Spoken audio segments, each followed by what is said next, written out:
My name is Kedar, and you're watching RPTV. Welcome to the Regent Park Social Development Plan's first Planning Committee meeting of 2025. In this session, we dive into key discussions about the SDP's future direction, focusing on the 4 working groups that serve as the pillars of our community: safety, communication, employment and economic development, and community building. Key highlights include updates on strategic talks with the City of Toronto, debates on community inclusivity, and plans to secure increased funding for Regent Park's ongoing development. Join us as we explore the vital steps being taken to shape the future of Regent Park. The first one is a report back on Strategic Planning Committee conversations with Richard Kirwan by Adonis, update from Funding Committee by Walid, formation of the Youth and Senior Working Groups by Walid, renewal of in-person component of meetings by Michael. These are the agenda items. I would like to have everyone attention that these are okay with everyone. There is no any objection for the agenda for today, and hopefully we can finish it today by 3 o'clock. The hands are okay. The Adonis has the problem. Yes, please go ahead, Adonis. Yeah, I just want to make sure we have quorum. My understanding is that there has to be, correct me if I'm wrong, Walid, but an equal number of market and TCHC residents. Yeah, let's maybe revisit the terms of reference, but I think that relates to decisions being made at the planning committee. Yeah. So if we're making decisions, we need to have quorum. So yeah, I remember what it was. Okay, go ahead. Okay, so it was at least 3 residents, with at least one of them being market and at least one of them being TCHC. And I believe that was a decision made at the planning committee, and we hadn't actually put it in the terms of reference, but we should. But I'll go back and look at the terms of reference notes and make sure we add it, but that's what it was. No, I remember that. It had to be 1 market, 1 TCHC, and a minimum of 3. And we do have quorum then to make decisions today. Okay, thank you. Yes, please go ahead, Sarah Jane. Thank you. I am a market resident and I'm here, but I don't think Michael's memory of what was said and it not being in writing is sufficient. I'm willing to let it go for now, but that should be corrected. It should be in the terms of reference in writing and not just what Michael remembers. And I want my opinion noted, which is rarely in the minutes, but anyway. Thank you very much, Sarah Jane. All right, thank you very much, Michael, for the agreement. All right, so now at this moment, everyone has the acceptance of the agenda and we can go ahead. I don't see any objections, any hands up. Okay, the Jewel has a hands up. Please go ahead, Jewel. I think, can you see the notes here? I can see it. If you can just zoom out a little bit, it's too small. Yes, thank you. It's small, please, Joel. Yeah, thank you. Now it's good. Yes. So what we have here is a minimum of 4 residents. This is from February 8th of this year, of last year. All right. So we have 4 residents.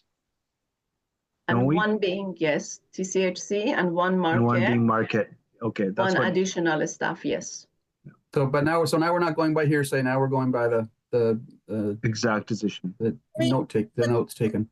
Would you repeat what quorum is again, please? I will just. There needs to be a minimum of 4 residents. Oh, yeah, sorry. Yeah, go ahead, Jules. No problem. Go ahead, please.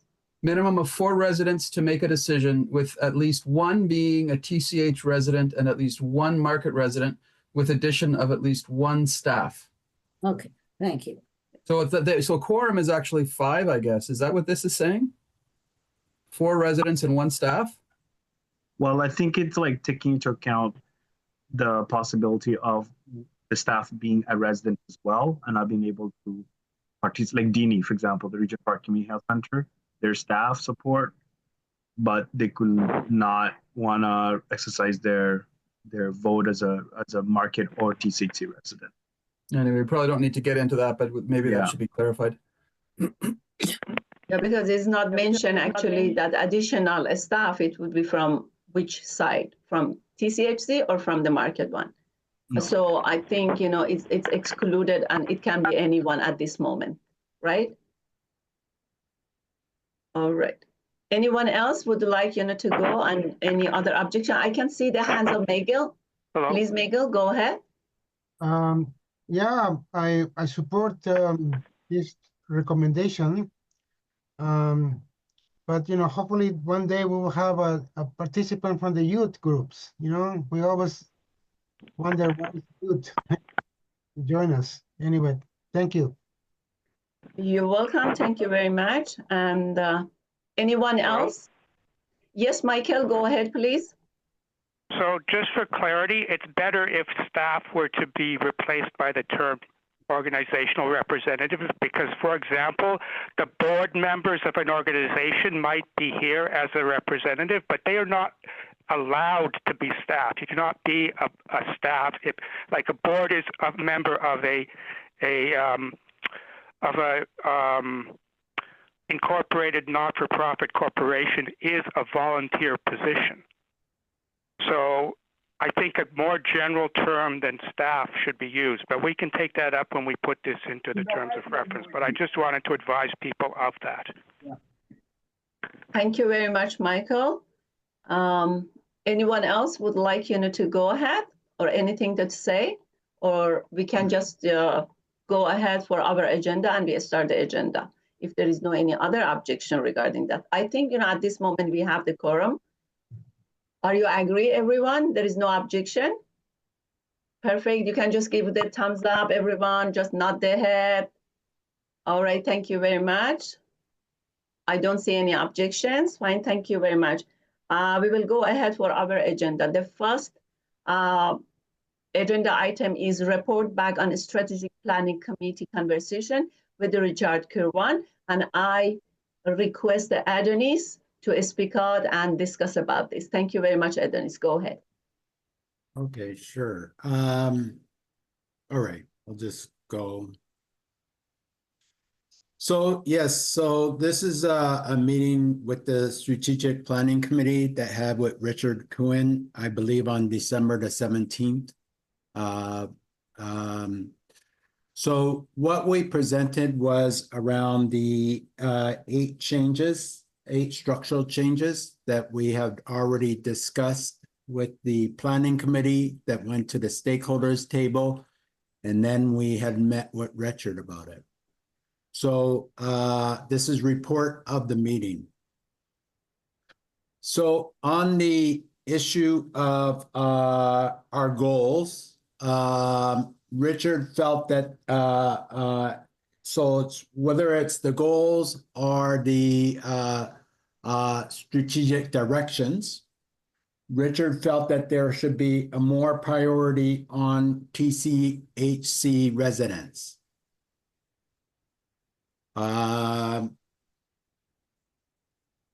So if everyone recalls, and I will bring that up again very quickly, it is the SDP goals are to engage in projects that create a sense of belonging, inclusion, and cohesion to bring Regent Park together as one community, improve the social environment in Regent Park. And then the SDP strategic directions was to create a sense of belonging, inclusion, cohesion that brings Regent Park together as one community, improve the social environment in Regent Park, empower residents and groups to set priorities for Regent Park, have equal members of TCHC and market residents. Richard's opinion was that TCHC residents should be prioritized in the strategic directions. While it wasn't clear if he meant it in the goals or the strategic directions, but I think strategic directions was better. The other issue that we didn't talk about was that whether it's unclear whether the inclusion of low market residents will be an issue with the city or not. So yes, we can include the possibility of the priority beyond TCHC residents, but then there was, how about market residents who are also low income? And should that be also a priority? So that's something to think about. Doesn't have to be decided here. The other issue that we talked about was decision-making. We had agreed for the strategic planning that decision-making would be shared between the stakeholders table and the planning committee, mainly because the planning committee meets more often than the strategic as the stakeholders table, which only meets 3 or 4 times a year. So Richard seemed to be okay with the stakeholder table and the planning committee to be decision-making bodies. However, he was concerned with groups who did not want to participate or be involved on the planning committee, which meets weekly, and insisted that the city considers the SDP as everyone and every group in the community, whether they participate in the SDP or not. He acknowledges that the SDP network may think differently on this, so more clarification and understanding is needed about this. So basically, he's saying that any group in the Regent Park, whether they participate on the SDP or not, are part of the SDP. In reviewing the planning committee structure and membership, Richard suggested that decisions should only take place at regular scheduled decision-making meetings. Example, decisions only take place at the planning committee meeting once a month. So essentially that groups who wanted to be involved in decision-making could go to that once a month meeting rather than every week. He also suggested for inclusivity reasons that we get rid of the distinction between voting members and non-voting members so that anyone that is active in the SDP can, whatever that means, active we didn't define, and that anybody who's active in the SDP can come to a planning committee meeting and be involved in consensus decision-making and voting, and if necessary, the voting process. Can I make a question just for notes? Sure. Adonis, do you have something that you could actually just either like put the link into the chat or share somehow, and that could become the basis for the notes? Sure, I can do that. Thank you. Thank you. By not having so essentially he's saying that that we shouldn't have voting members, non-voting members, that there should be no distinction, that everybody who is active in the SDP should be able to come to a planning committee meeting. And if they come to one of the weekly decision makings, that they should be able to take part in the voting process. I think that needs a bit of clarification, but I'll give it after you're finished. Okay. Thank you, Michael. So that's around decision-making. Deanie raised a concern that a group could flood a decision-making meeting with their entire membership just to get a decision they want. And Richard also seemed to suggest that agencies should not vote, regardless if the voting membership ensures that there are more resident voters than agencies. So essentially, Richard was on the opinion that agencies shouldn't vote. So again, this needs further clarification. Around working groups, Richard was supportive of residents creating new working groups, but suggested that the 4 current working groups, safety, employment, communications, and community building, be the umbrella or pillars in which all working groups or projects fit in. Essentially, that there should be the 4 working groups, and then if a new working group is started, that they should fall under any one of the 4 working groups. So for instance, if we take what Richard is saying, if there is a youth or a senior working group, that they should fall under community building. So any group that starts, they should find themselves under the 4 pillars. Yeah, he Structurally, said pillars rather than working groups, but yeah, I'll Yeah. add some more to that at the end. yeah, pillars. He suggested pillars. Please stop interrupting. Structurally, as Joe pointed out, this would mean no real change as project subcommittees are already organized under the various working groups. The change really is making the distinction between pillars and projects / activities / subcommittees / working groups. Because the pillars meet monthly anyway, so employment, communication, community building, and safety meets monthly, and that the projects or other groups can meet however they want to meet, but come to the pillar meeting once a month. Michael's concern was that a pillar under which groups would fall under would create a hierarchy. So that's where we left that discussion. Under the issue of co-chairs, Richard had no issue with the co-chair changes. So what we put together the co-chairs is that any of the appointed co-chairs had to tell us what their process for appointing their co-chairs were. So this concerns the ED network, which has the agency co-chair. This concerns RPNA, which has the TCHC and market co-chair. And this concerns the tenant council co-chair. So each of those groups should have to let us know what their process is, and they can only be rejected if their process is not followed. So again, Richard had no problems with that. On conflict resolution, Richard was not supportive of expanding the role of the admin staff to help members who feel they've been victimized in some way fill out incident reports. So we had agreed that we would expand the role of the coordination staff.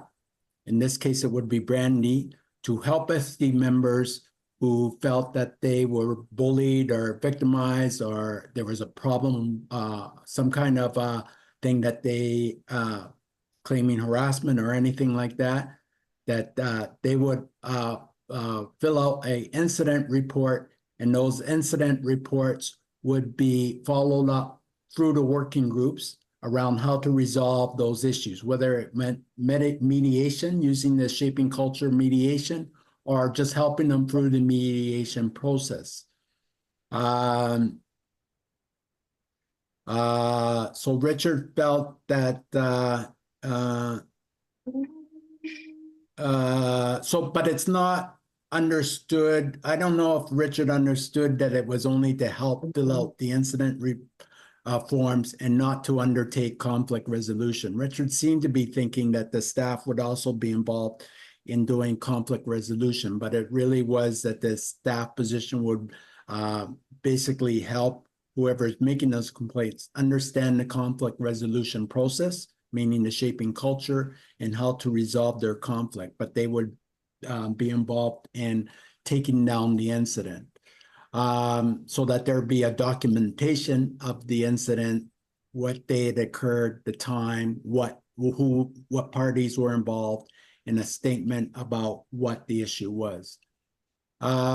Richard felt instead that an external agency with skilled staff could take on the role of mediating conflict and conflict resolution.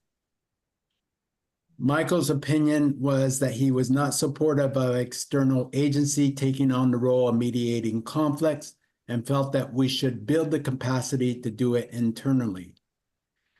Richard agreed that resident SDP members should be involved in conflict resolution training and that we should build the capacity of residents to do this work, but also believed that external agencies had a role in mediating conflict as well. And I think everybody seemed to be in agreement with this. Regarding bringing the strategic planning committee together with the city's refresh process, the committee felt that rather than a strategic planning committee and a city refresh doing separate work and reshaping the SDP, the committee expressed the importance of working together and merging the two processes into one. Richard responded by stating that the city is in the process of organizing the final listening sessions with the Executive Directors Network. And after this is completed in the new year, the city will be in a better position to begin formal discussions with the Strategic Planning Committee on what it's learned and what they would like to see happen. In the meantime, Richards is amenable to coming back to the Strategic Planning Committee to provide feedback on suggested changes. I'm open to questions at this point. All right. Thank you very much. I want to add two clarifications, and then I want to be on the Michael, speakers this list. time I request you just wait, because Miguel and Sarah Jane, they have the hands out, and then Michael, you can go ahead. All right, but I have a couple points that are part of the report, but I'll be willing to wait on those as well. But they should have gone at the beginning. And then I also want to be on the speakers list as a speaker. Don't do this, Yes, Michael. you are after the Sarah Jane, Michael. Thank you very much, All right, I Michael. don't think you Miguel, understood what please I go said, ahead. but I'm okay with it anyways. Thank you. Miguel, please go ahead. Well, I'm not happy about recommendations that Richard is proposing to the SDP. You know, but in another way, I feel happy that we can have more members coming into our meetings. Yes, that's the dream, but the bigger picture, the ambition, the goal is that more members are represented. But the question is, do these members take their time to read the agenda, to be familiar with the minutes of last month, to understand the procedure? Some important key takeaways from this training. Incorrect information. Could you please just, yes, thank you very much. With that information, then you are able to participate with knowledge at hand. Otherwise, what happens is in this community, there's a lot of drama, there's a lot of gossip around. They come with misinformation in their minds.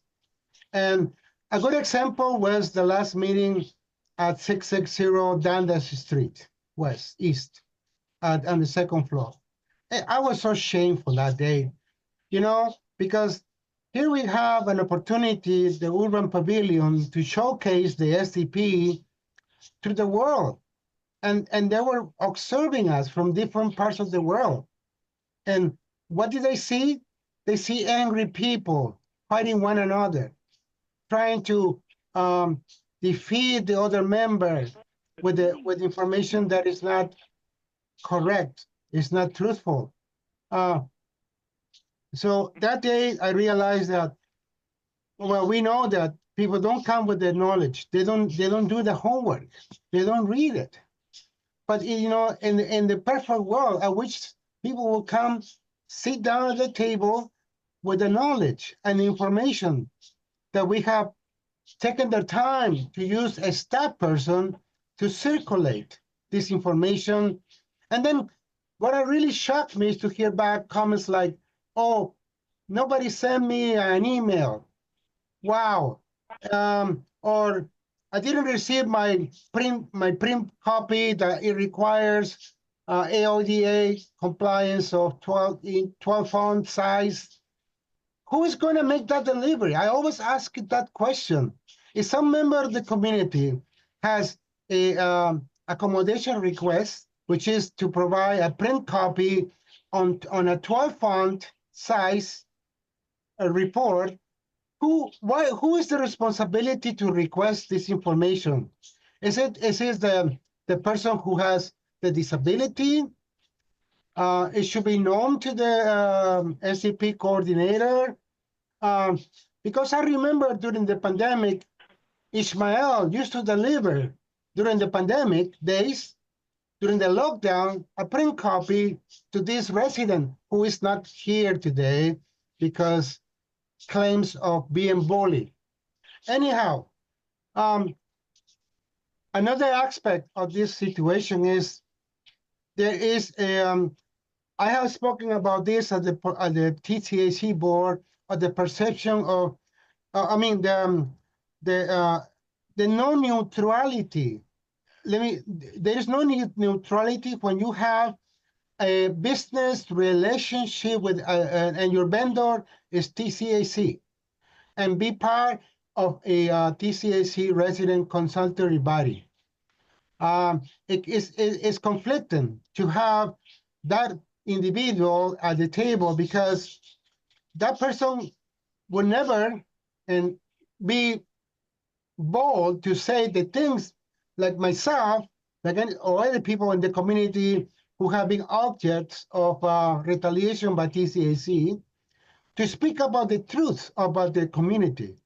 If you have a business relationship, you want to make sure that you're going to have next month put in money for your business, and if and you will do whatever is necessary to appease your vendor, to make sure that your vendor's wishes come true, like the lack of accountability at these tenant council meetings. The tenant council meetings, apparently they say it's co-designed with the tenants.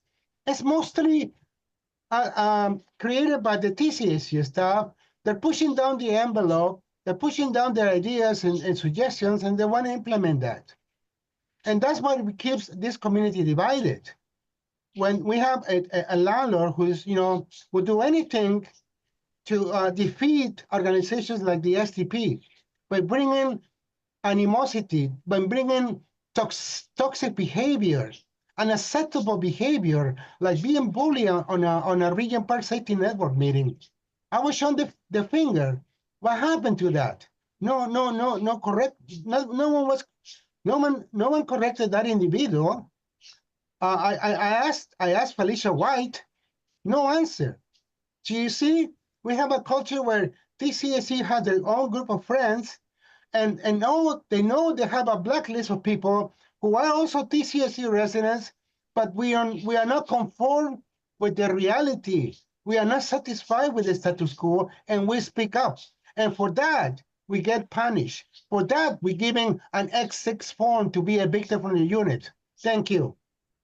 Thank you very much, Miguel. I would like to welcome the Gail, Shanna, and the Colin. Thank you. And now Sarah Jane. After the Sarah Jane, Michael, and after the Michael, Gail, they can go. Sarah Jane, please go ahead. Thank you. Hi, yes. I'll turn my video on. It's rude not to have it on, but anyway, I'm very concerned. I've been a member of this community for only 5.5 years, and I realize that there's a 40-year history with this community. And I never accept an honorarium for anything, and I'm willing to acknowledge that there's some people lots of people financially challenged. And I also acknowledge, having read the history, that this community was formed 40 years ago for people who are financially challenged. But I am worried, I think it's dangerous to have a permanent proposal that THC residents be given priority. It's very dangerous. This community is changing. It used to be 80% THC. And now, if you just look around you, it's changing dramatically. And within 5 years, it will be 50-50 anyway. And so it won't be representation by population. But I'm concerned about this SDP giving complete priority to TCHC residents. I'm a market resident, and I make every effort to make financial contributions and to make people aware that I know I'm not financially challenged. But I don't think that that should be in writing, and I don't think it should be dictated by the city. Thank you very much, Sarah Jane. Yes, Michael, go ahead. Thank you for Okay, stepping so up. a couple of my points are just like clarifications, and then I have my own comments. So, I mean, normally under our meeting guidelines, we agreed that clarifications would be given immediately after and before the other speakers. So this really is in two parts. The first part should have gone earlier, but in this case, it's not too important.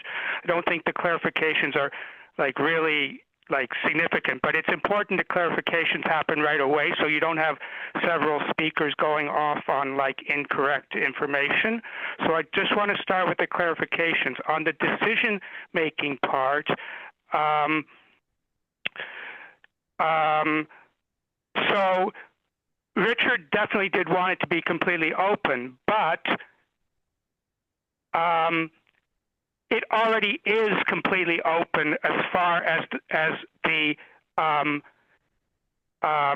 participation in the consensus part, and the participation in the voting part is for active members. So there's no concern that an active member wouldn't be able to vote. The issue was whether non-active members should be able to vote, because we also already agree that everybody in the neighborhood is a member. So the only thing that was sort of up for dispute was limited to the question, should non-active members be able to vote, in which case we wouldn't even need a definition of active members, because that was the only purpose of having that definition. So that was the question there, only that. And in terms of the working groups, he was saying all the working groups should fall under one of the four pillars, not under one of the four working groups. But my concern was illustrated by the very discussion we had, which is that I thought that that was a slippery slope and would end up with the working groups, the existing four working groups, being like the mothers of the other working groups, and that they would fall under it. And that was my exact concern, is that it could become that accidentally. And in our very discussion, we actually did that. We mistakenly thought that he had said that, which he never even said. So that was why I was concerned about it, is because I thought that that's what would happen. So I'm still concerned about it. But other than that, it didn't seem like, I didn't understand what the point of it at all was. So now I'm getting into my own comments. I didn't understand at all what the point of that was, because he also said basically anybody could qualify as a working group. So then what's the point? So anyways, I'll be satisfied if we come up with some explanation that makes it clear that the new working groups are not subcommittees of the existing working groups. Now, the existing working groups can still form subcommittees. If somebody would prefer to work as a subcommittee of a working group, that's fine. But we need to be clear that the new working groups don't have to be subcommittees of one of the existing working groups. If we can agree that they can just say they're part of one of the pillars, and that doesn't make them a subcommittee of the existing working group, if we can somehow clarify that, then I guess it won't do any harm.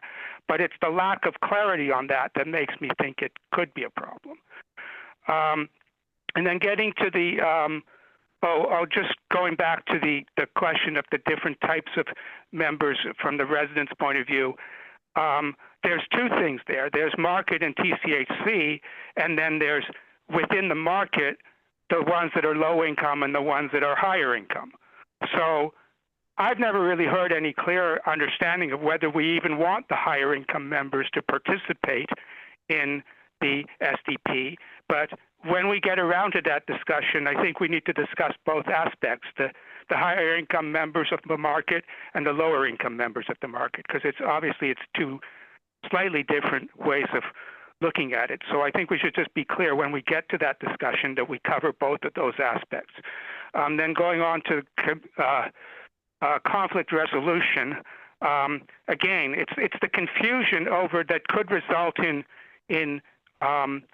misapplication of power that is what I was concerned about.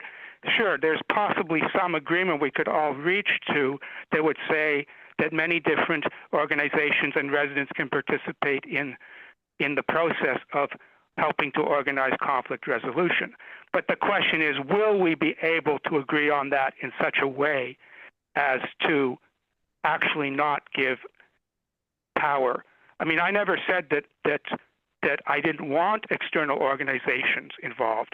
I just said I wanted any individual or organization, whether or not they're recognized by the city, to be able to offer conflict resolution services. That was my actual point. And it's because of the fact that it sort of slipped over into some of the other things that the way it was discussed that made me concerned that maybe we wouldn't agree on that, but we'd end up agreeing on something else, like that, sure, everybody can participate as long as they're under the authority of one organization. And that's what I didn't want to happen. So again, there's the question of, yes, you can agree in general, but will the implementation actually reach that, or will the implementation go against what we agreed on? So that was really the concern there. It was not a case of, like, in principle, we might have agreed sort of generally that, and I certainly agreed that external organizations could be involved, as well as internal organizations and internal members and so on.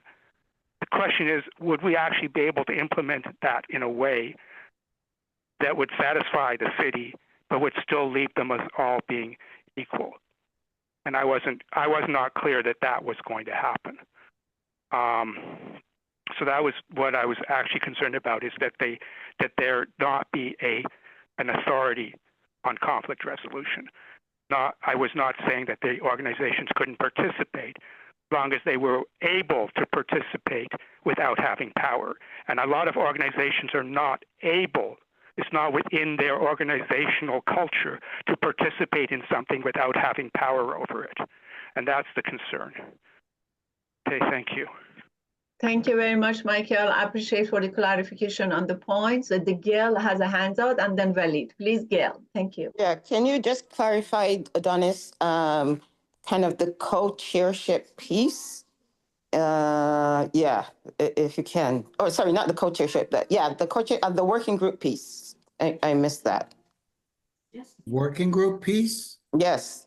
So we indicated that what we agreed to is that any group, our resident body could start a working group.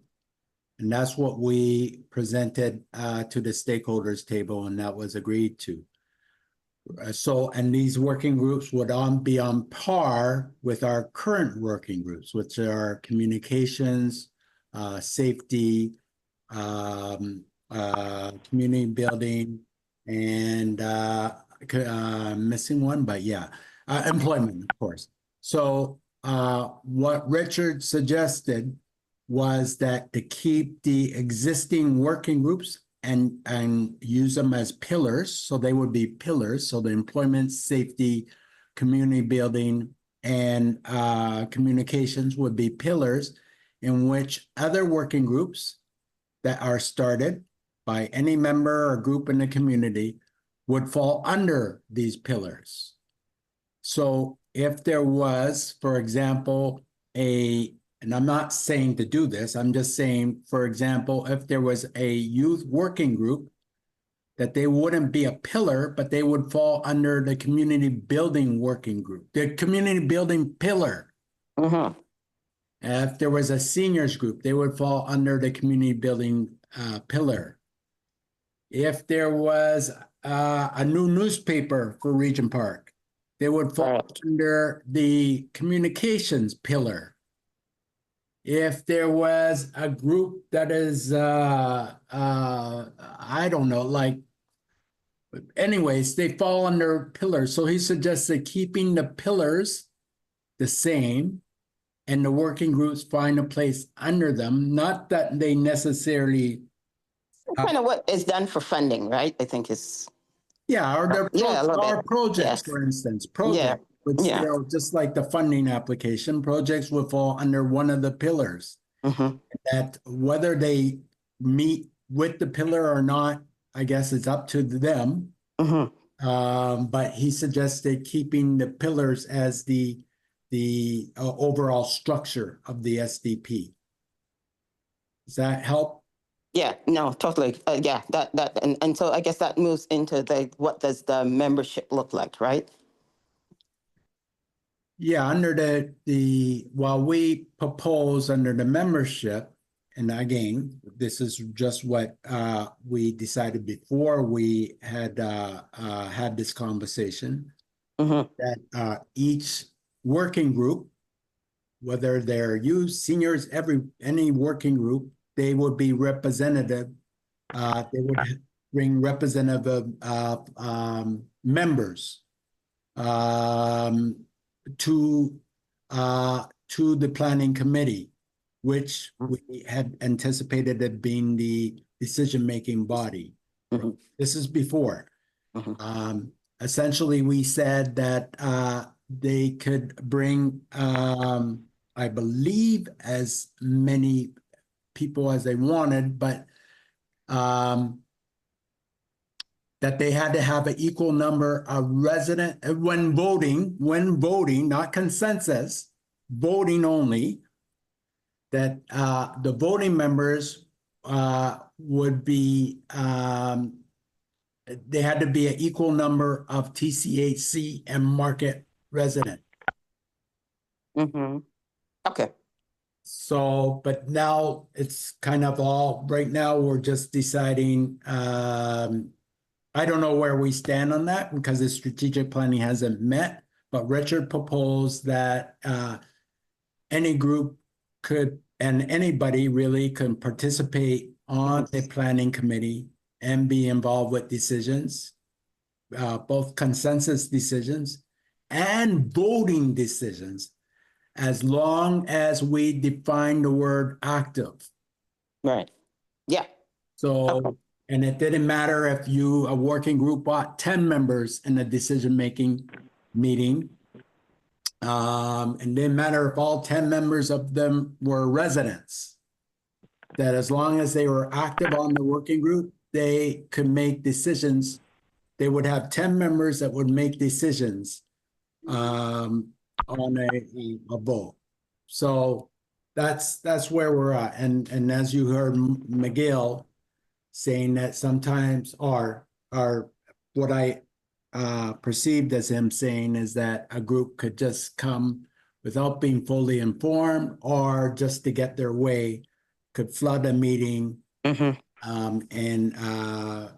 influence the decision that is taken to benefit their. Yeah. Well, we see that happening all the time, right? So that's nothing new, unfortunately. But yes, I think that's the challenge that would pose. Okay. Yeah, so that's a challenge that is neither the strategic planning committee or the planning committee has made a really concrete decision yet on how we're going to deal with that. All we have is active. That currently you have to be an active member so far. Excellent. Thank you for that Thank you very clarification. much. Yeah, thanks a lot, Gail. Thank you, Adonis, for the whole clarification. And now, Valid, please go ahead. Thank you. Yeah, thanks, Elena, and thanks, Adonis, for your presentation on the discussions we've had with the city, represented by Richard Kerwin. I just want to be very clear. I think we need to be very factual. I don't see any example, unless someone could cite a recent example of any group coming to meetings to hijack the planning committee or any of the working groups to get its way. It's never happened. So I just want to caution folks from not saying things that are not accurately represented, like actually validated by any evidence, because we're harming ourselves when we make such remarks. So I think we've done our very best to build consensus. That's what I've seen going to the working groups and the planning committee. So please, let's not do that. The second thing that I want to, even for the logo, Gail, we build consensus on that. So please stop saying things that aren't true. The second thing that I just want to say is I think we have actually done a really good job listening to the feedback that has been received by the city through the listening sessions. I think the idea of having pillars for the community building working group or safety it's a new idea to help new groups align with the sort of prioritized actions identified by the former iteration of the working groups. If we're moving in that direction of community building, safety, communications, and employment and economic development. But I think we need to be cautious in this approach because I think what's very valuable is the co-development of those prioritized actions by residents from TCHC and market in collaboration with the organizational representatives. I think that's really important if we're trying to build social cohesion and inclusion. So I'm still struggling to understand how, if we move forward with the pillars, with sort of like the pillars approach, and then have various working groups aligned to those so-called pillars, how that's going to work.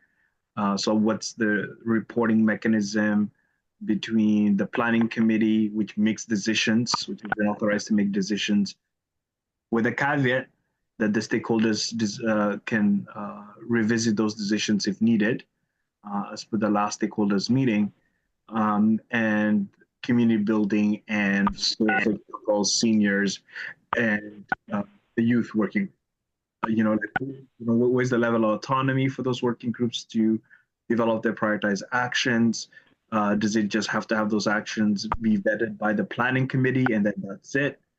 And so those are the details that I want us to build consensus on, towards, because I think that's critically important.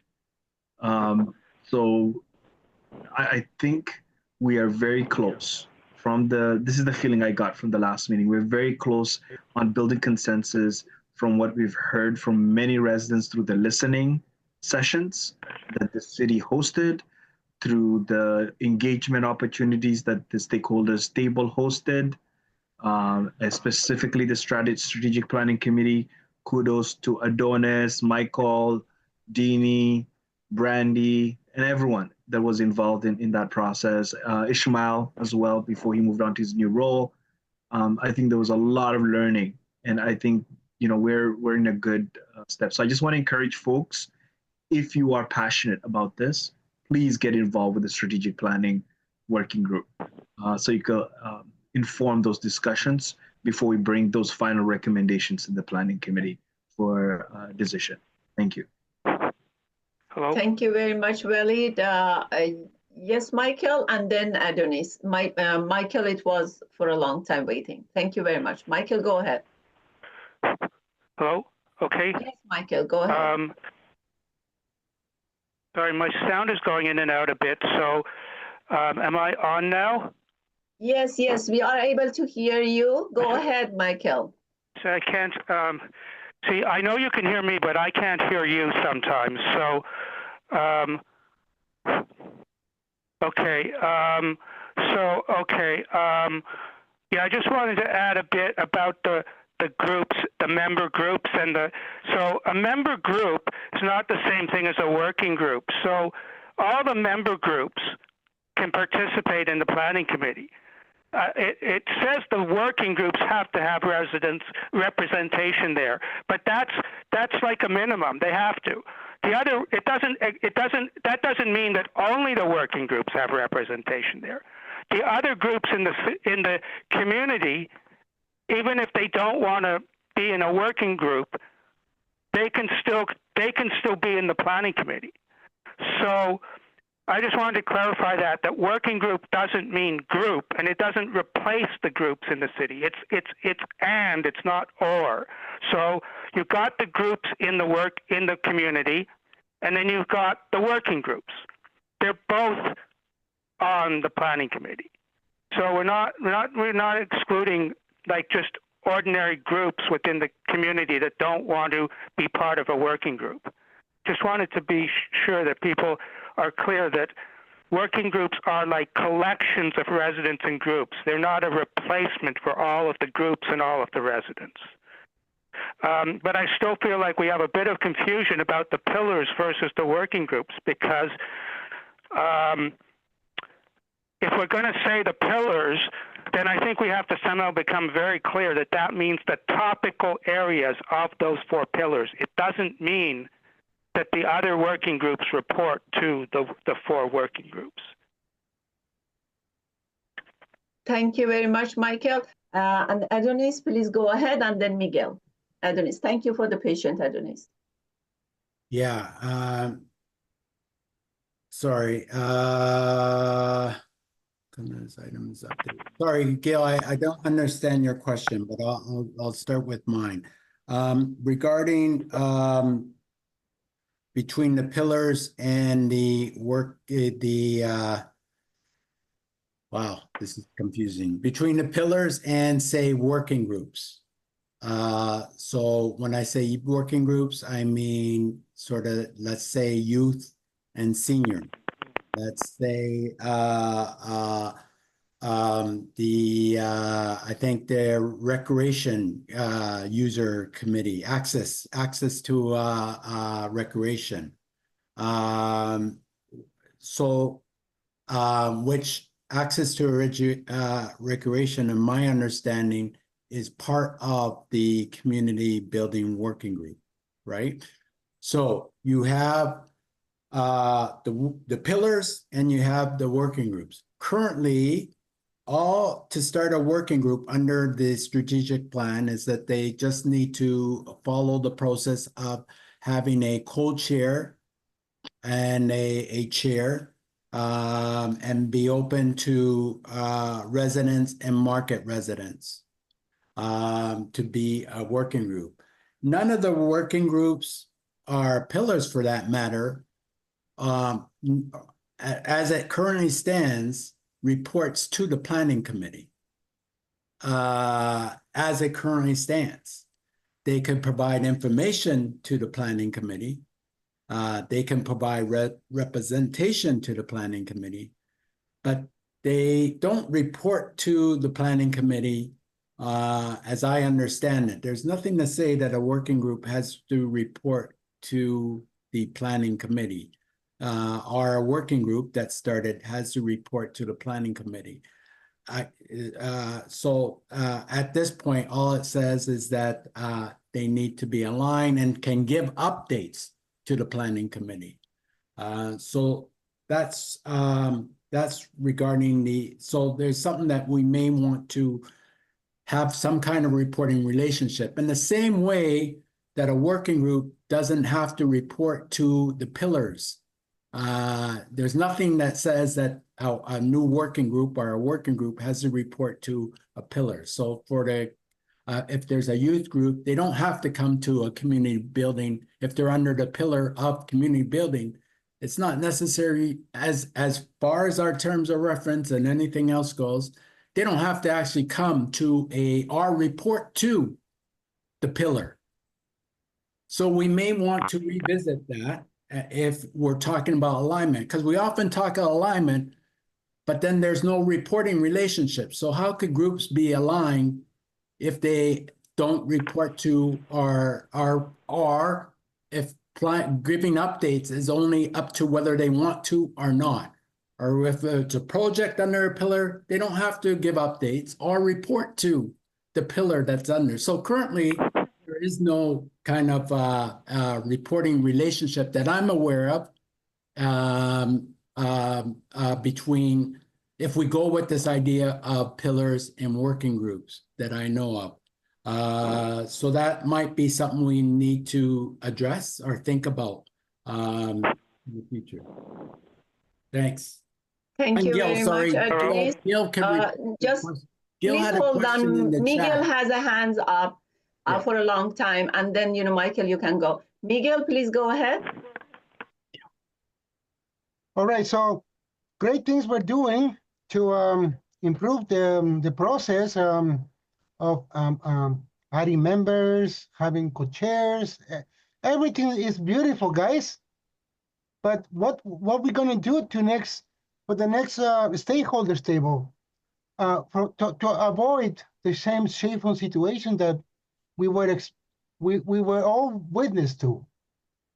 We try to have an agenda, and each and every time these individuals will come and try to derail the meeting with their so-called bullying and et cetera, et cetera. How are we going to prevent from this to happen again when people who are misinformed or with personal agendas come into the meetings only to get their concerns, personal concerns, be attended when we're trying to deal with the larger community? I just want to put that question mark to everybody. I mean, we're doing great things. I congratulate each one of you for being steady but I don't want to see another repeat on the next stakeholders table where residents were just there to get their own personal agenda resolved about a certain individual or et cetera, et cetera. I'm not going to waste my time doing that again. Thank you. Thank you very much. Michael, go ahead. And after the Michael, Gail has a hands up. Michael, go ahead. Thank you. So my actual point was that it sounds like we're almost making an identification between the existing 4 working groups and the pillars. So when we say another working group has to be part of a pillar, it sounds like it's being interpreted as they have to fall under the working group. And it's just being assumed that pillar equals working group. And what I was saying is the only way I think that would work for the new working groups to fall under a pillar is if we say pillar does not equal the existing working groups. Pillar is just a concept. So if we say a new seniors working group is under the community building pillar, it does not mean they are under the community building working group. I hope that we can understand that and agree on that. Otherwise, I would have to disagree with the whole idea of pillars. Because I think the term pillar was previously used. It's not a new concept. It's been around, I think, even before the working groups. And I think that's what it meant. It was just the concept area. The working groups actually came after we had already had the pillars. So if we can agree that being under a pillar does not mean being under one of the 4 existing working groups, then I think that would work. If we're saying all the new working groups have to come under one of the 4 existing working groups, then I disagree with it. Because they can already do that. That's called a subcommittee. That's not a new working group. So I just want to be clear that we don't end up saying that. Thank you very much, Michael. I just remind the timing to everyone. It is 2:30 and we have the more 3 items on the agenda to be discussed. Now, Gail, please go ahead. And after that, Adonis. Thank you. Yeah, I think, Adonis, I was just asking if this was, are we like looking to make some decisions or just kind of getting an update and alignment on the topic? Thank you, Gail. And Adonis, please go ahead. You have a hands up. Yeah, first of all, this is all under discussion. I'm just reporting back to our conversation with Richard. There's no decisions as of yet. Let me see.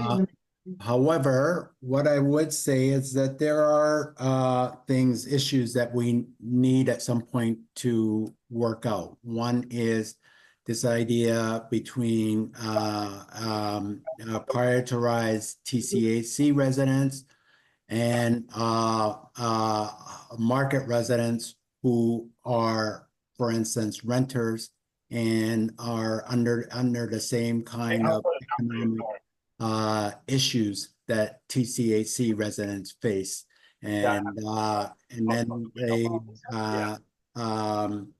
the other issue is this whole issue around voting members and non-voting members and how we rectify that issue.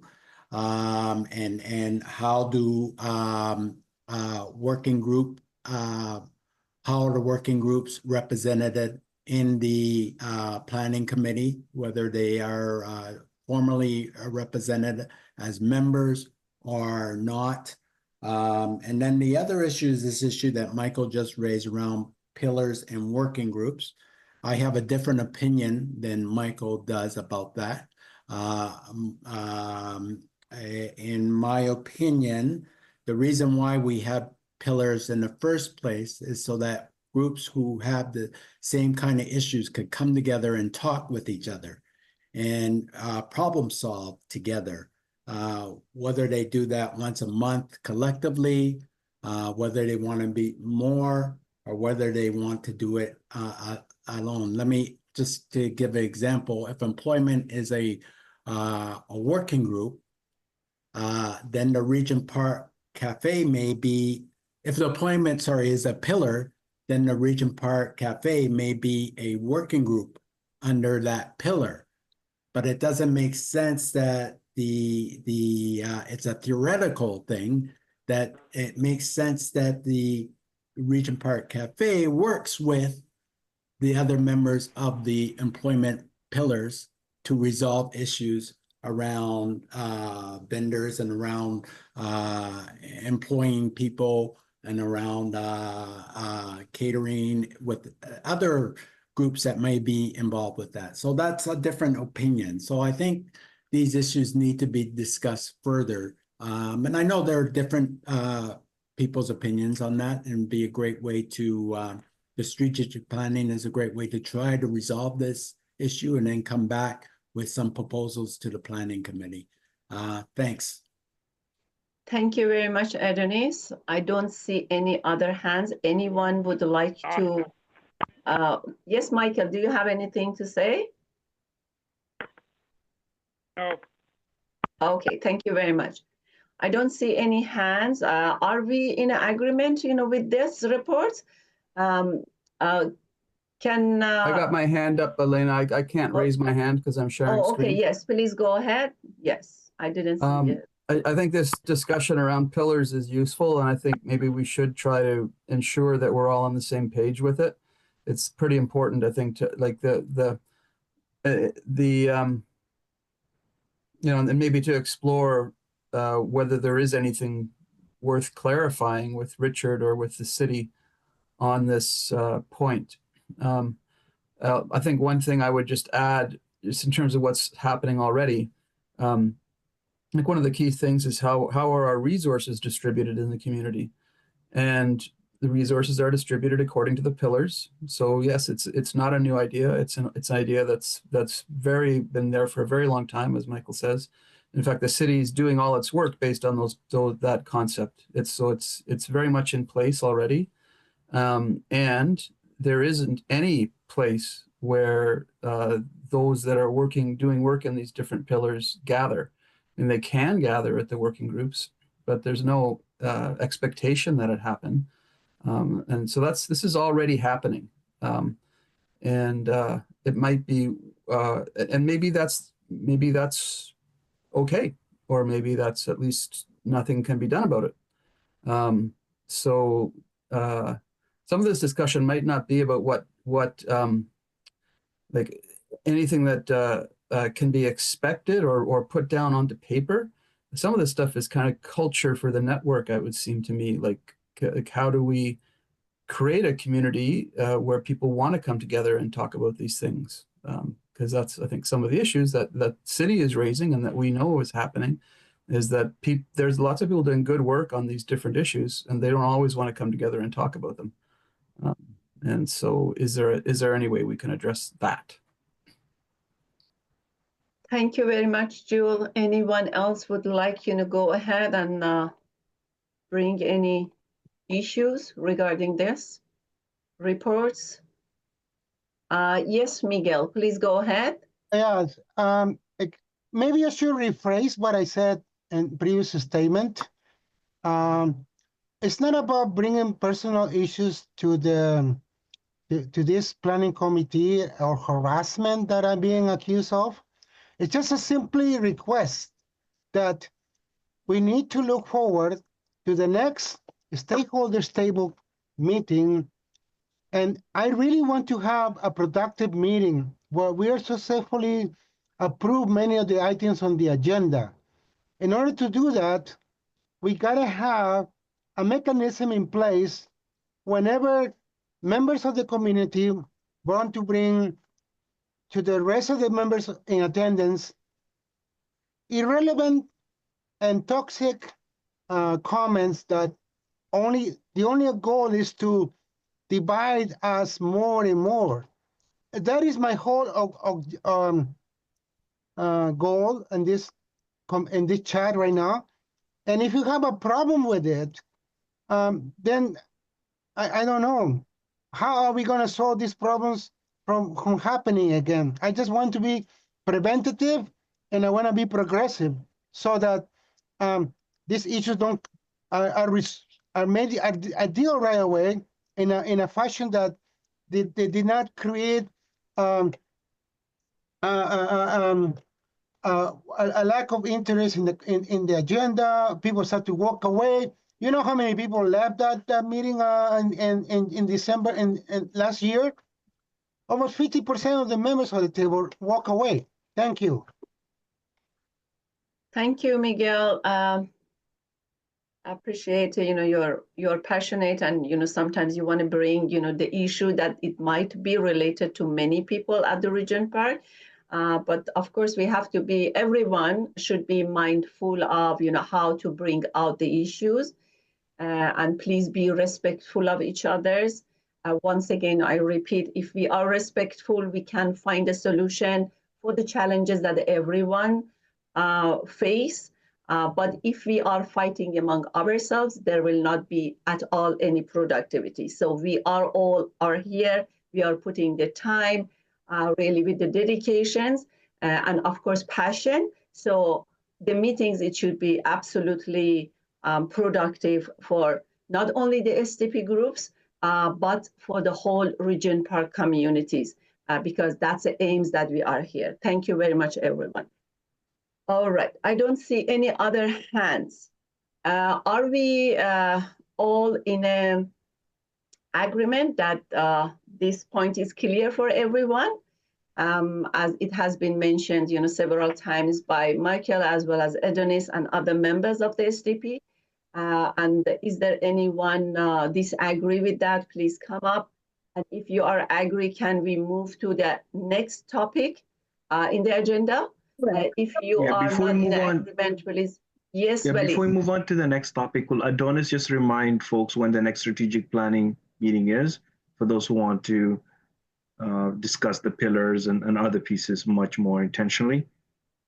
Yeah, thank you very much, Waleed. It will be the same one, right? Means the next week, normally to Tuesday, we have on Tuesday. Yeah. And the timing, let me just, check my. Or usually it's after the agenda planning committee. So the agenda planning committee is at 3:30. We usually meet at 4:30. 4 o'clock. Okay. Yes. Okay. So everyone could please, if you're interested, join at 4 o'clock. Yeah, 4 o'clock on 14th of January. Sounds great. And then with regards to the last agenda item, I'd like to request that we defer that to the next planning committee. I don't think we'll be able to be done by 3 o'clock. I just want to be mindful of everyone's time. So my request is for the formation of youth and seniors working groups to be deferred. And I'll quickly share the links to the discussions related to the funding committee and specifically what we are hoping to do. So I'm going to share two documents. The first being the strategic plan that informs our work at the funding committee to increase funding for the Regent Park Social Development Plan from 2026 for 5 years, so $1 million a year until 2016 to 2021, I believe is the timeline. So you can click a link onto that document. And then the other item It's in the chat, Sarah Jane. Just posted it in the Yes, chat. that is in the chat. Everybody wants, they can open it. Yes, please. And then the SDP accomplishments, I want to give a shout out to Brandy, Michael, and members of the Evaluations and Benchmark Committee for putting this together. This is informing all our communications, our graphics, and our petitions that is going to bring residents out to speak in favor of funding the SDP for the next 5 years. Whoever's host, I don't know if you want to either share the documents in the chat so we could go through it, or I could share it and we could go through it. So Joel, it's up to you. I'd like Yes. an email. I don't work with chat very well. Okay, thank you very much, Sarah Jane. Definitely, I request the valid to send the email to you. But at this moment, Jewel, could you please just, yes, Jewel has stopped sharing. Maybe We can share it. Perfect. valid, you can just Joel? share your screen and everybody just see the documents. Thank you. Okay, so I'm going to try to zoom this to 150%. Sorry, Jane, please let me know when I share the screen if you can read it. I want to make sure you're able to understand what we have put together. So I'm just sharing the screen. Okay, just a second. Do you see it? A bit bigger, please. Thank you. Yes. A little bit more. Thank you. And I didn't have access to your last document, so I've requested it. Will do, my friend. I'll make sure you get it. Okay, my friend. So our goal is to basically secure $1 million investment from the City of Toronto for the next 5 years. So 2020, correct that, 2026 to 2030. What am I saying? 2020. 6 to 2030. Yes, Yeah, that's 5 years. that's I'm the guessing, one. right? Yes. And so basically, we're advocating for $5 million funding for that period. And the reason is we want to make sure that the funding is predictable and sustainable, just in the previous iteration of the funding that was committed to the SDP, which is $2.5 million. Our narrative is simple. The $2.5 million was invested from 2019 to 2024, resulted in measurable community benefits, including Regent Park's milestone of 0 gun-related deaths in 2023. And that's been validated by community leaders and the Toronto's mayor, Olivia Chow. The funding requests have grown substantially, is the next other important thing for people to note, from $500,000 in 2019 to over $4 million in requests in 2024, which reflects the increased community needs. The impact of prior investments, just some examples: safety, we've had expanded community safety networks, specifically the work that's been done by the community safety network, which is focused on seniors and focused on youth at risk, the training programs, and events like the annual summer barbecue in collaboration with TCHC, celebrating safety milestones, the EED, Employment and Economic Development, the Workforce Integrator Program, which was recently funded by the SDP in collaboration with Maytree Foundation. So the Workforce Integrator Program is also trusteed by Yonge Street Mission and is a great example of us being very intentional in securing a pathway for good jobs for residents of Regent Park. Some stats: supported 80 residents in employment, entrepreneurial projects like the night market and cafe pop-up, empowered local entrepreneurs, and additional funding was secured for ongoing efforts that I just spoke to. Community building initiatives like Sunday in the Park and food security coalitions have fostered inclusion and community engagement. Communications in platforms like Regent Park TV and the Hello Neighbor app increased community knowledge and engagement. So we just want to emphasize that the gap between community needs, which is over $4 million in the 2024 applications, and available resources, $500,000, underscores the need for consistent and increased funding. So the strategic steps to engage with City Council and stakeholders, this was presented last year. We didn't have much changes. So this is what's going to inform all the materials that we're going to be sharing at the strategic planning meeting that's happening next week. Is we need to ensure that residents have the skills and the abilities to be able to depute at city council's committees and community council. So we already started to recruit residents through deputation training, which is going to be starting next week. I will be sharing with Brandy the links to the deputation training, and I'll be sharing it on WhatsApp and other platforms. And I'm hoping Regent Park Focus, community building, and all the other working groups can share those opportunities so that we are able to capture the community voices during city council hearings related to the budget. So this is from next week to the 19th. We're going to be engaging representatives from the ED network. I know Adonis took on this responsibility to reach out to the ED network to get their perspective on the asks that we're making as a community, hopefully to support our request as well, and making sure the key organizations that have received funding from the SDP, I know like the Birth Center being one of them, and others, to speak to the importance of investing in the Regent Park Social Development Plan. We're going to collaborate with local influencers, including community leaders, whether TCHC or market residents, to amplify the importance of funding. Some target key committees and meetings. So the first one that we're targeting is the budget committee hearing on January 13th, then the 15th, the 21st, 22nd, 24th. So any of those sessions, we're going to be getting folks to register for that. We're also going to request folks to register for the Toronto and East Community Council meeting on January 14th, which is next week on Tuesday, to end February 20th. So we do have some folks interested in the January 14th meeting, and we're hoping to secure more residents to speak at the February 20th meeting. Then there's an executive committee meeting on January 28th. That's critically important. And we're going to encourage as many residents to depute at the January 28th meeting. In fact, we've got representatives of the Regent Park Tenant Rights Association and a couple of other youth-based organizations that have confirmed that they're going to depute at that meeting, making those asks and talking about the impact of investments in the social development plan.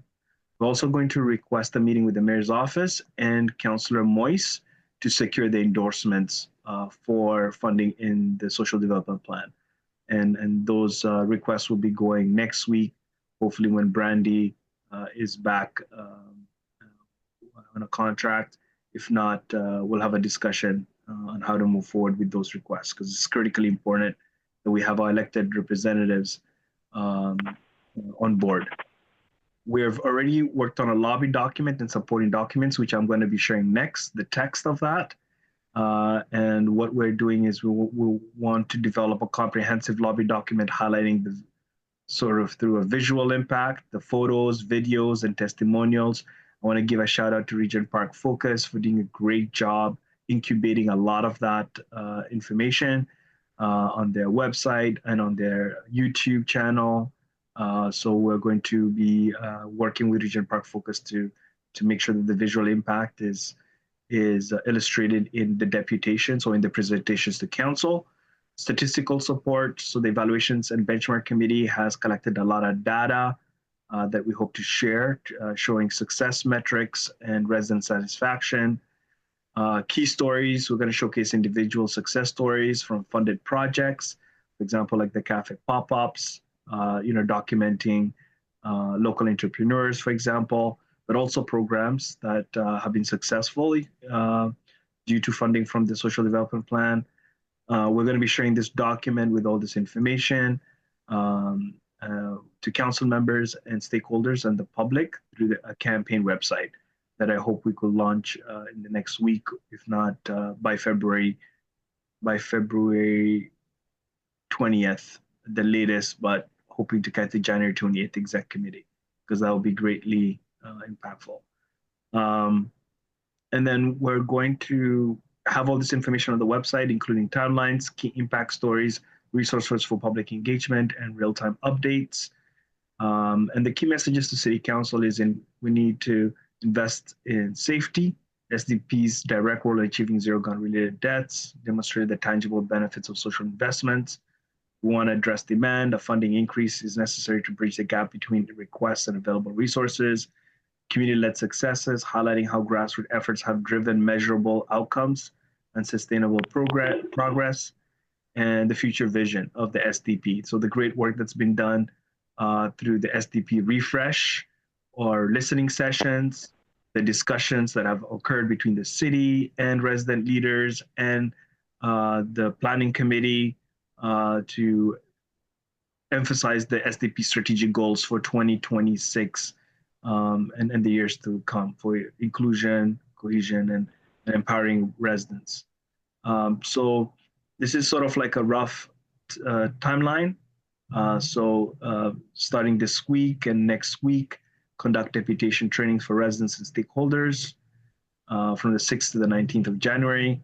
From the 13th to 28th, advocate for budget committee, executive committee, and the community Toronto and East York Community Council meetings. By February 25, finalize the proposals and follow up with stakeholders. And then in March, launch the campaign website to sustain momentum and support for the $5 million funding request for 2026 to 2030. And so we can achieve that milestone in two ways. The mayor can include that allocation in this year's budget for implementation in 2026. So sort of like sending a message to the council that this is a prioritized funding area through SDFA, or have that actually be approved on as part of the official budget for 2026 onwards. And the reason why we're starting early is because we want to have these discussions with members of council now rather than in 2026, when the budget will already be informed through numerous consultations. We want to do our best to leverage the successes we've had to make that request reasonable for 2026. So yeah, so those are the immediate next steps. I'm not gonna go through all of this stuff. It's all in the document to sum it up. The next document I'm gonna quickly share, which will inform the communication, is the document put together by Michael, Brandy, and members of the Evaluations and Benchmark Committee, and it relates to the accomplishments from 2019 to 2024. Well, Now the gap. I have no access to the document. Yeah, I'll make sure you do. Sorry, Jane.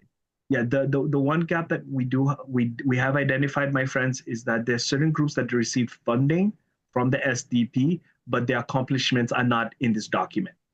I'm talking about the birth center, for example. I'm talking about other groups that we need to engage with right now to ensure that those accomplishments are also noted. But let me increase the font here. So this is what we've been able to collect from the presentations made at the stakeholders tables and at the working groups of the SDP. So Regent Park Safety Network, EED, Community Building and Communications, Regent Park Safety Network, they held general meetings every month for all Regent Park residents via Zoom in recent years, in which invited speakers, either representatives from elected officials, TPS, Community Safety Unit, TCHC, and the City of Toronto, including youth groups, were able to present to the status of the community safety and the resources that are available for residents, especially those who are dealing with crisis. We also spoke about policing, dissemination of statistics on major crime indicators, health and safety concerns, and other related issues. They also held training courses on speaking with confidence, stop the bleed, first aid, how to facilitate a meeting, advocacy training. That was also very important. Just note the time. Yep. Okay. 3 o'clock. Sorry. I will not go through all of this because it's 3 o'clock.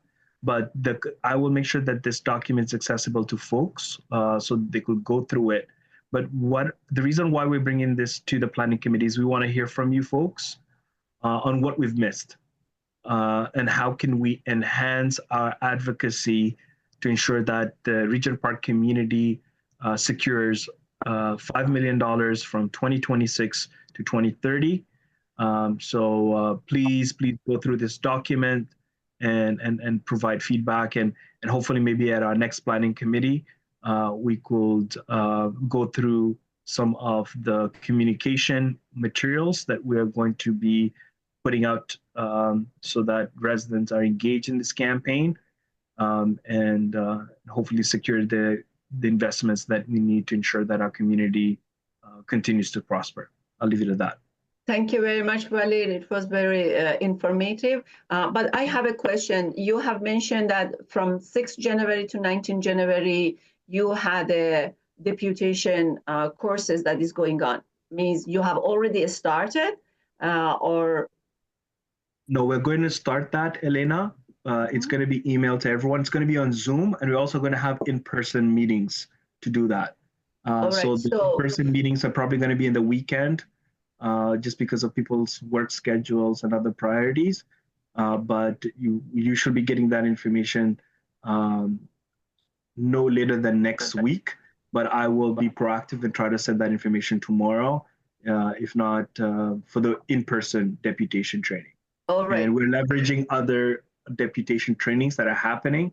Like TTC Riders is doing one, Progress Toronto is doing one. Like there's a couple of other organizations that are doing deputation training. So we'll be asking folks to register to those training sessions as well, so they can learn how to depute about any topic. Yeah, could you please just send the information to everyone that they have access to the information? And if you did not start, so you will change the date for that because you have mentioned 6 to 19, and today is the 9th of the January. So anytime, okay, yeah, thank you very much. We have 2 hands up. Miguel and Gail, and please be mindful of the timing. If you have any hands, please just raise your hands. That after discussion, we have to just wind up our meeting for today. Thank you very much. Miguel, go ahead. Just very quickly, there is a town hall meeting with Mayor Olivia Chow. It's happening on January 16th. Yeah. It is on for everybody, and so they will be talking about budget issues, but the deal pertinent to TCHC budget. So that is, someone should be registering. I can put a message. I can put a poster up if someone want it. It's happening on call. So telephone. Yeah. Okay. Can you put the information, Miguel, on a chat for everyone that they know the date and the place? Yeah, thank you very much. Just put the information on the chat. I appreciate. And the Gail and then Adonis. The Gail, go ahead, please. Thank you. Yeah, so I guess, I might be lost, but I thought the funding committee was going out there to look for funding, but it seems to me that we're focused only on the city, right? And this may fail because I think we see what is happening with the budgets across Canada. So I think a bigger fight than the last time. So I'm just wondering what is the plan, and what I'd like to see certainly is the plans for the other times. In terms of the dollar amount, what we should do is look at, like, Adonis mentioned the 26.8 million. If we had to divide that by the number of residents in Regent Park, what does that dollar amount look like? And then you build your case accordingly. Or if you're going to say 5 million divided by how many, then you build your case accordingly. But I think we are also missing the data that says here's the impacts based on this program, right? Because the impact can't be there were 7 people that signed up, right? There's got to be a bit more than that. We've also made, or there have been comments made in the media that because there was no funding, there was gun violence, right? So I think like we got to look at the wording, but I think we need more than just deputing if you're talking funding. So, I thought some of the work that Brandy was going to undertake would be things like helping us to write grant proposals, looking for places where we can indeed find funding. So, but I'd like to see more than deputing. When is the next meeting? Thank you very much. When is the next meeting of funding?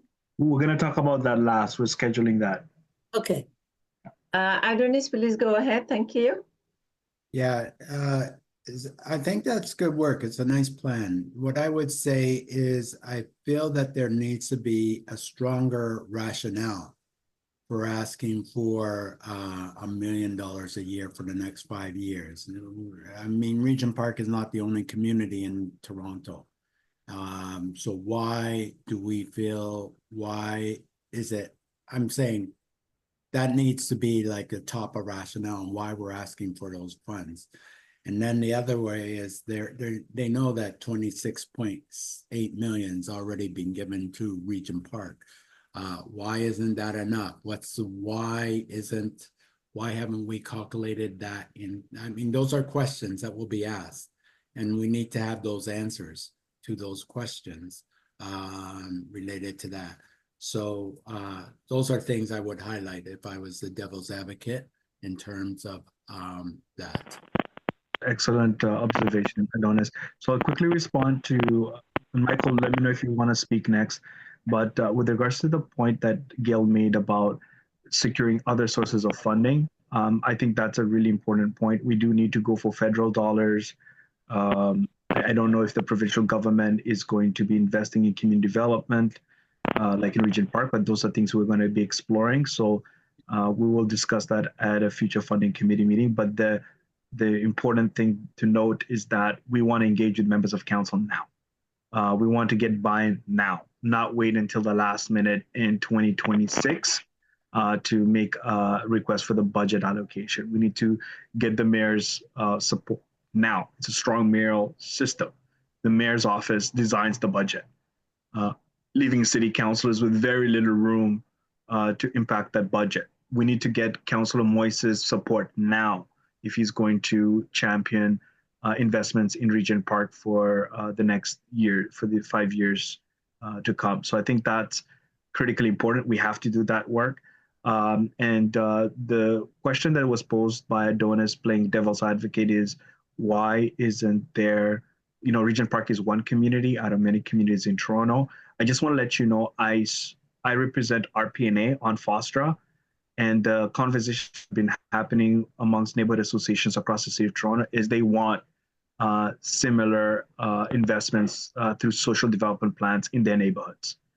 So they will be making that request. They think it's a better approach than just spending money strictly in policing or incarceration. City of Toronto's police, the police services, Toronto Police Services are going to be asking for about $50 million in the upcoming budget. So I think the ask is going to be made by communities is, why not invest in similar development plans across the city of Toronto? So we're working very collaboratively in making sure that there's political support for that ask. The distinction between community benefit dollars and funding for the SDP is there is a correlation.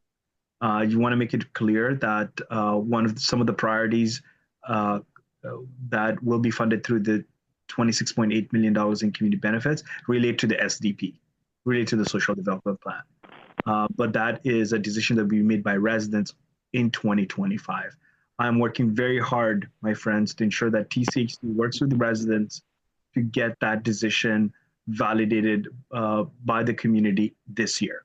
And if we are able to do so, we will have a plan to present to members of council related to community benefit dollars and the attribution that will be allocated to for the social development plan. I see Miguel's hand is up. And sorry, Jane. I think the Michael would like to speak out. Michael, please go ahead, and then Miguel. Thank you. I wanted the. No, we can go ahead. I don't really have anything except to find out when the date is. I have some detailed information that can come to the funding committee.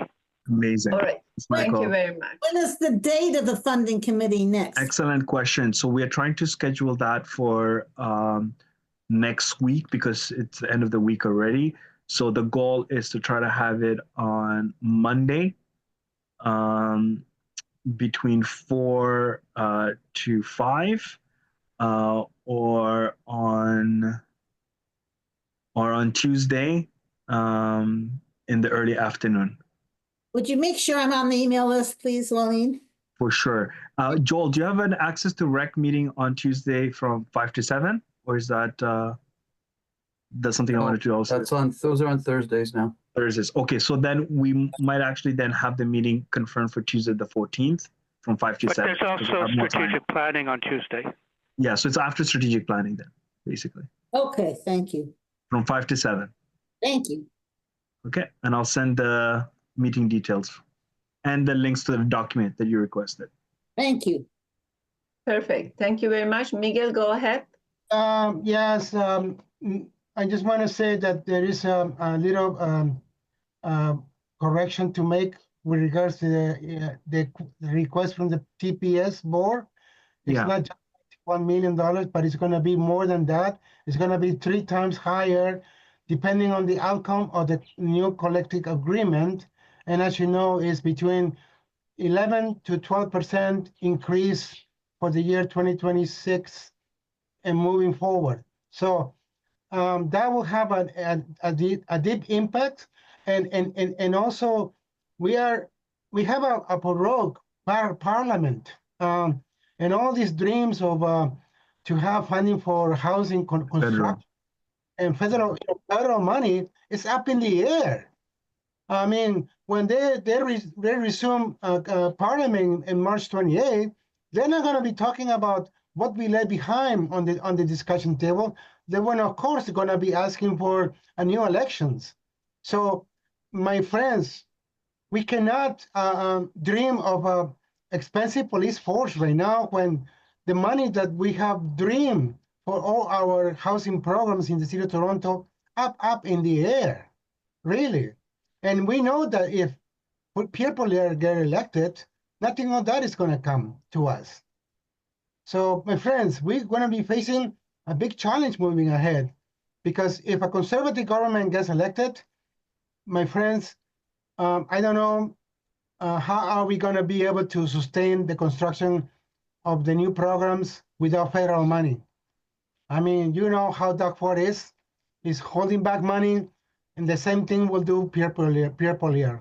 We just release a little dollar here, a little dollar over there, but not a full commitment. Oh, but hey, is it police? Is it for prisons? Yeah, all the way. They'll pull. Miguel, can you send me details about the $150 million, please? I will. Okay, thank you.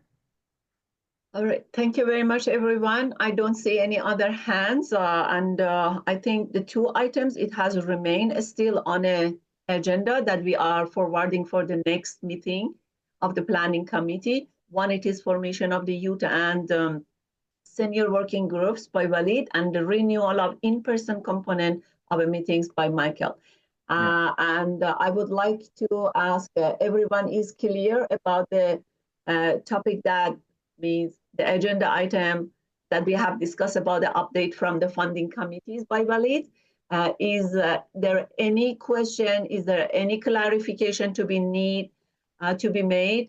Please raise the hands or speak out. Thank you very much. Waleed still is here. And if we do not have any other questions, I don't see any hands, any objections. And all we are in agreement for the update from funding committees that all the information, it will be sent by the Waleed to all the committee members and they can go through it. If you have any further question for the next time, you can make it, or you can send the email to everyone that we put it on the agenda, or maybe any agenda item that would you like to add it for the next planning committee. We can go through it. All right, still I don't see any hands. That's good. All right, are we in agreement that the update from funding committee was appropriate and it was completed at this moment? for the time being, till the next decision will be made. And it is 3:15, and we are going So to is it that our we're meeting. saying that this is the plan and we're going ahead with whatever is in the plan here? Is that what you're asking for? I'm not understanding what you're asking for confirmation on. No, I'm asking, is it clear for everyone? Please go to the documents. And if you have any question or any concern, you can bring it to the next meeting that to be clarified by the Walid. I'm asking this. Is it clear right now, Gail? No, I mean, it's missing a whole set of info. So that's what I said. And my comments were the comments I made. So maybe I'm not understanding like what is the next step? Because it seems to me that this is the plan. No matter what they come with, this is the plan that we kind of say we are approving. But, you know, the other pieces outside of funding are not there. What I expected was that you're a funding committee and there's a plan for everything, not just the one thing. But if it's that, right, you have your thing and then you may be saying, well, we're going to focus on this piece first because of X, Y, Z. That was my understanding of maybe what would happen. If we're saying that no, what it is that we're just going to do lobbying. And then when that is done, we'll look at other things that we could do around funding, because those are two different things. Mm-hmm. Yeah, just so clarity, we are going to be focusing on the city, on lobbying. I think the point that was raised earlier is the federal government has prorogued parliament, so they're not going to be making any decisions for the next 3 months. So we can connect with our minister and MP Marcy Ian to figure out where federal dollars can be allocated for the SDP. It has been done in the past, so we can explore that conversation. But for now, what I'm putting forward is we focus on our local government, municipal government, the city of Toronto. Yeah, there's so Can many I add something organizations that have funding, right? So you don't have to go federally. There are many organizations that are still providing, like the government has not shut down, just Parliament is prorogued. So there are other organizations. I'm just looking for a more wholesome plan. But again, it maybe this body's deciding, you know what? No, we will only focus on lobbying. But I think having a more holistic, there's so many pockets of funding that are available currently for non-for-profit organizations. We have YSM, we have Dixon Hall at the table, who also are involved with non-for-profit work and can help with some of that guidance. So that's why I'm saying, yes, I understand the importance of lobbying. I am wondering if we're just shooting ourselves a little bit in the foot or going down one rabbit hole when there are other areas where we could get funding and probably get it a little bit easier. And then the other comment I had made was specifically about kind of the document, because certainly, you know, to say, look, 7 people registered, great, that's fantastic. But what about that? Like, how do we tie that to community, to inclusion and cohesion, you know? And then, of course, you have all these other communities that are also looking for funding too. So that was my point. Hello? Thank you very much. Yes, Michael, please wait. The Adonis has a hands out, and then you can go ahead. Adonis, please go ahead. Yeah, And please be mindful of the time. The time is 3:20, 3:30. We have to finish it up. I have another meeting that I cannot, continue. Thank you. I'm not on the funding committee, but I'm just stating that, Gil, yes, I think this is a good plan because it's just focused on the city at this point and other levels of government. I don't think we have and this is, we've had the funding committee for at least three actively for 3 years. And not once has the funding committee took the lead on applying for a grant. I think that it shows you that we don't have the resources really to do that. What we're expectation is that the community working groups themselves and the projects themselves are involved in finding the resources that support their activities as much as they can, because we don't, the committee has never had the resources to write proposals and do. The most that we could do is identify grants that are out there and send that information, which the city does anyways. So I don't want to go, I think this is a really good plan. It's focused based on our resources that we have. And it's to the city in terms of really extending the redevelopment we know will continue for the next at least 5 to 10 years for phase 4 and 5. And there's no reason why, if we put a good rationale that supports the ongoing development, social development of the community while the physical redevelopment is happening at the same time. I think that's what I like to see as part of the rationale as well. That this is a social development that mirrors the physical development plan. As long as that physical development plan is still going, there should still be a social development plan that integrates the community, and that individual groups should fund the projects. Again, not to say that we're not going to help in any way, but the lead really has to come from the working groups and the pillars or so on that do that work. Thank you very much, Adonis. Michael, go ahead. Yeah, I mean, I think this particular issue is the city is a matter of timing because this has to be done in the next couple of weeks. So in principle, like we would look at other funding, and I mean, it's true. It's probably easier for the working groups to do that than the funding committee. But the funding committee should support it by, finding out what's available at least. And that involves a little bit of, looking into it. It's not just like look for a list of organizations that give grants. It's like find the ones that are appropriate, right? So it's a little bit that the funding committee could do. I don't think it's that hard to do, but the actual writing of the proposals has typically been left to other working groups and committees. But it's not like I don't think it's like we don't want to do that. It's just it wasn't always the funding committee that did it. So, but I think the funding committee should help, and I think the funding committee should find a way to figure out what it can do to help that process. Thank you very much, Michael. Anyone else has any points to bring it out before we wind up?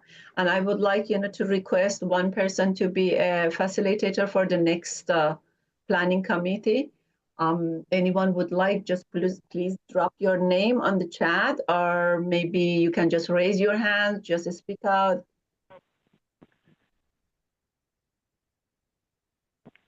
At this moment, no one is raising the hand. I don't see anyone, but please, just I really encourage another person to be a facilitator for the next time. That would be good, as a rotation that we have. And everyone should have this great experience, because maybe I'm not able to do for the next week. That's why that I'm not going ahead. But for the next week, definitely. Kedar, would you like to go ahead, or maybe Adonis, you? I'm just putting up your name as a facilitator. I nominate Miguel. Miguel? Yeah, that would be great. Miguel, what about you? Would you like to be a facilitator? Miguel, please do it. Yes. Miguel, are you ready to be a facilitator? This is peer pressure. Okay. No, that's an encouragement. That's a peer encouragement. Get it positive, okay? Okay. So we have to put your name as the facilitator for the next week? I'll do my best. Thank you, Perfect. Miguel. Thank you very much. I appreciate. And it's great. If Walid, do you have the access to just type it, or maybe we can just remember who is the facilitator for the next time? The Miguel. Thank you. Miguel, it would be great if you attend the agenda planning committee too, as well. That's a Tuesday, correct? Yeah, Tuesday at 3:30. Okay, Yes. okay. Great. Yeah, perfect. Thank you, everyone. It was a great meeting today. It was very productive. Many points it has been brought out, and then see you all at the next time. Now we are closing our meeting at 3:25 sharp. Thank you very much. Thank you, Elena. Thanks, Have Thank a you, great Elena. day. You're Good work. welcome. Bye-bye. Great work, Bye. Elena. Yeah. You're a pro at facilitation. Pro. Thank you. All right. Have a great evening, everyone. Thank you, Michael. Thanks, Bye. everyone. Bye-bye. Bye. Don't forget to like, comment, share, subscribe to our YouTube channel. Follow us on all our social media platforms. And if you need more information, go to our website.